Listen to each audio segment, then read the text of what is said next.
नमस्कार दोस्तों। पिछले वीडियो में आपने जाना कि यूएस एचआर रिक्रूटर कैसे बन सकते हैं। अब बारी है इस सिस्टम को गहराई से समझने की। तो आइए जानते हैं कि यूएस स्टाफिंग कंपनी काम कैसे करती है। तो आज हम बात करेंगे कि यूएस स्टाफिंग क्या होता है और यह सिस्टम काम कैसे करता है। अगर आप यूएसए के लिए रिक्रूटर बनना चाहते हैं तो इस वीडियो को अंत तक ज़रूर देखें, क्योंकि आप समझ पाएंगे कि एक यूएस स्टाफिंग कंपनी किस तरह काम करती है और आखिर इस यूएस स्टाफिंग का मतलब क्या होता है। तो आइए समझते हैं। तो स्टाफिंग या रिक्रूटमेंट का मतलब होता है किसी कंपनी के लिए सही कैंडिडेट्स ढूंढना और सही टाइम पे। अब यूएसए जैसी बड़ी अर्थव्यवस्था में लाखों कंपनियां हर दिन एम्प्लॉई ढूंढती हैं, लेकिन ये कंपनियां डायरेक्ट हायरिंग नहीं करती। ये कंपनियां रिलाई करती हैं स्टाफिंग एजेंसीज पर, ताकि उनको कैंडिडेट वो दे सकें। वो काम देती हैं स्टाफिंग एजेंसीज को, लेकिन ये कंपनियां डायरेक्ट हायरिंग नहीं करती। वो काम देती हैं स्टाफिंग एजेंसीज को, और वहीं से शुरू होता है US staffing model. US staffing का मतलब है अमेरिकी कंपनियों को उनकी ज़रूरत के हिसाब से कैंडिडेट देना। और ये क्या हो सकते हैं? ये हो सकते हैं कॉन्ट्रैक्ट, टेम्परेरी वर्क या प्रोजेक्ट बेसिस पर। यूएस स्टाफिंग काम कैसे करता है, आइए समझते हैं। यूएस स्टाफिंग पूरी तरह एक मल्टी लेयर्ड प्रोसेस है। इसमें कई लोग और कंपनियां इन्वॉल्व होती हैं। चलो समझते हैं एक एक स्टेप में कि वह सब क्या है। तो मैं आपको स्टेप बाय स्टेप फ्लो की मदद से समझाने की कोशिश करूंगा। सबसे पहला होता है क्लाइंट, यानी जिस कंपनी को ज़रूरत है, जैसे कि फाइजर, अमेजॉन, एप्पल। इन्हें कोई भी टेम्परेरी वर्कर चाहिए। जो इसमें टेक पार्ट करने के लिए आता है वो आता है मैनेज सर्विस प्रोवाइडर। अब इसमें सेकंड जो स्टेक होल्डर होता है वो होता है एमएसपी, यानी manage service provider. Client MSP को बोलता है हमें एक जावा डेवलपर चाहिए जो 6 महीने के लिए हो, तो यानी प्रोजेक्ट की ड्यूरेशन 6 मंथ्स होगी। अब एमएसपी स्टाफिंग वेंडर को, थर्ड स्टेक होल्डर जो इसमें होता है वो होता है स्टाफिंग वेंडर, यानी सप्लायर। एमएसपी रिक्वायरमेंट को अलग अलग स्टाफिंग वेंडर्स को भेजते हैं, जैसे कि हमारी कंपनी। फोर्थ इसमें स्टेक होल्डर जो होता है वो होता है रिक्रूटर, यानी कि आप।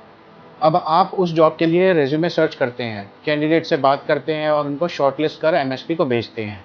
फिफ्थ इसमें स्टेक होल्डर होता है candidate. Client picks the best candidate और वो उसका इंटरव्यू करते हैं, और फिर इंटरव्यू के बाद selection and then onboarding and then project शुरू हो जाता है। ये है स्टाफिंग चेन। तो आइए समझते हैं। सबसे पहला होता है क्लाइंट, फिर एमएसपी, फिर वेंडर या सप्लायर, फिर रिक्रूटर, फिर कैंडिडेट और फिर प्रोजेक्ट। तो उदाहरण के तौर पे समझते हैं। मान लीजिए गूगल को सैन फ्रांसिस्को में 1 साल के लिए एक डेटा एनालिस्ट चाहिए। ठीक है, गूगल एमएसपी को बोलेंगे, एमएसपी वेंडर कंपनीज को अलर्ट भेजेंगे रिक्वायरमेंट के रिगार्डिंग।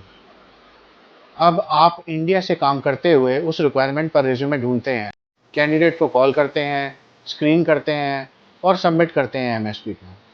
अब आइए समझते हैं कि कंटिंजेंट स्टाफिंग क्या होता है। इस शब्द का आखिर अर्थ क्या है। अब बात करते हैं कंटिंजेंट वर्कफोर्स की, जो इस मॉडल का कोर है।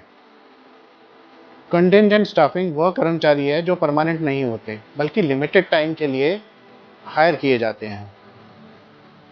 तो मैं आपको एग्जांपल से समझाता हूँ। उदाहरण के लिए कोई सॉफ्टवेयर इंजीनियर 6 महीने के लिए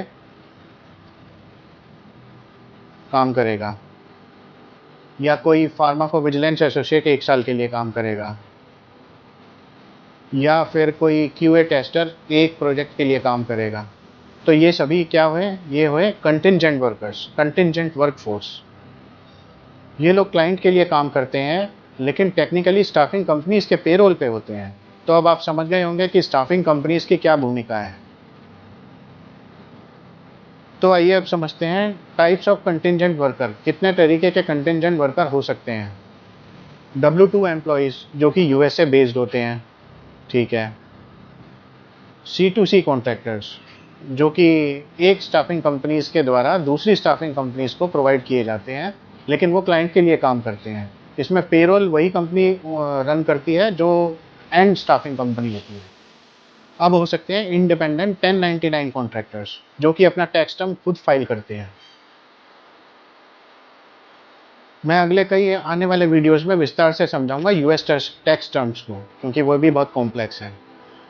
इंडिया से स्टाफिंग कैसे की जाती है, आइए समझते हैं। इंडिया में बैठे हुए रिक्रूटर्स कैसे यूएसए के लिए काम कर सकते हैं। तो सबसे पहली चीज़ जो होती है वो होती है टाइम जोन मैच। इंडिया में रात होती है, यूएसए में दिन होता है, इसलिए आप नाइट शिफ्ट में लाइव जॉब्स पर काम करते हैं। VMS system, vendor management system. MSP आपको जॉब भेजता है वीएमएस टूल के ज़रिए, जैसे कि Fieldglass, Beeline, IQ Navigator etcetera. अब सोर्सिंग टूल्स यानी कि जॉब बोर्ड्स।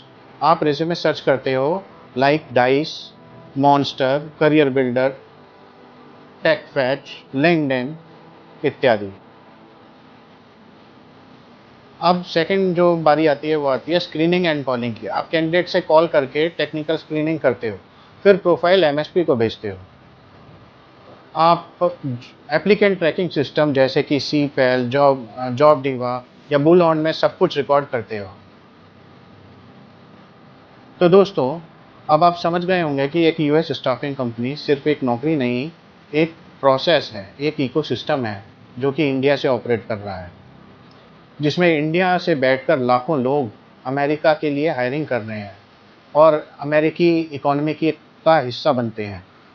अगर आप भी एक यूएस एचआर रिक्रूटर बनना चाहते हो तो इस चैनल को सब्सक्राइब ज़रूर कर लो। आपसे प्रॉमिस किया था, अब अगला वीडियो मैं एचआर यूएस रिक्रूटर का इंटरव्यू कैसे क्रैक करें यह बनाऊंगा, तो आप ज़रूर सब्सक्राइब कर लीजिए इस चैनल को और कमेंट कर नीचे बताएं अगर आप इस फील्ड में आना चाहते हो और आपके मन में कोई सवाल है जो आप मुझसे पूछना चाहते हो। मैं ज़रूर कमेंट पढ़ूंगा और उसका उत्तर देने का प्रयास करूंगा।